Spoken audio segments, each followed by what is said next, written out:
we had, one of the things I always have difficulty when I'm making a film is that I got ideas that I'm determined to get out there and I don't want them fiddled with by studio executives, which always means I don't have the kind of money that other far more talented film directors can work with.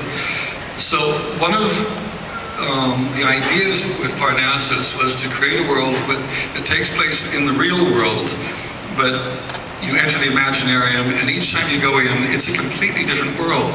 So we can get in and get out before the audience gets too bored, is my theory.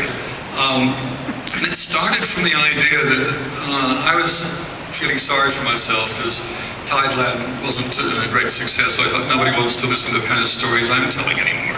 And so Parnassus grew out of that, of a man with his traveling show, trying to get people to let their imagination blossom, and nobody's paying attention. And that's where it began. And I was working with Charles McEwen, who wrote Munchausen and Brazil with me, and we hadn't worked together for many years. So it was a chance to see if, number one, we could work together, and we started. And all I had was lots of bits of ideas and pieces of paper from the drawers of my desk. And let's start putting those together and see what happens. So the story kind of grew in an organic way, and we didn't really know where it was going when we began. And then it ended as it does, as you see when the film comes out. But it became very clear early on, let's have a Faustian bargain.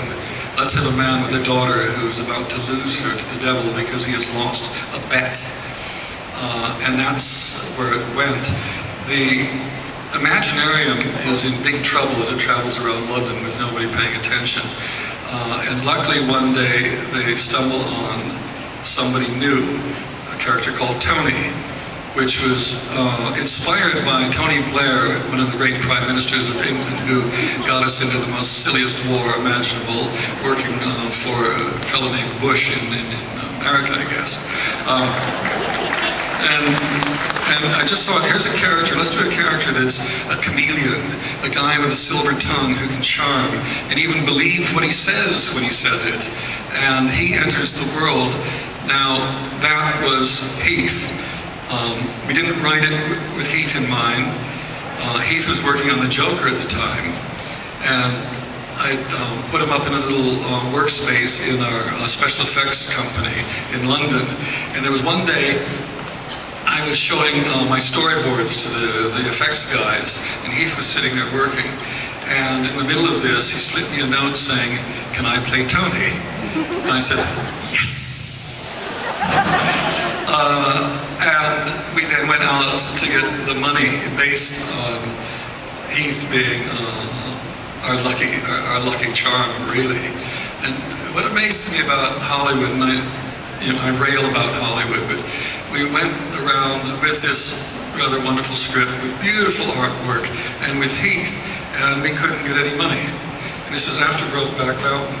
And I was saying, do you understand, in the summer of 2008, The Dark Knight is going to come out. Heath is going to be the biggest star on the planet. And even the Hollywood executives that we were dealing with then couldn't understand what the future was going to bring, which always amazes me, but never amazes me at the same time.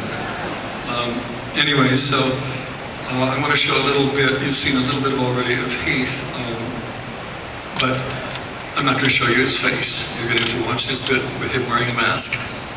So can we run the next clip, please?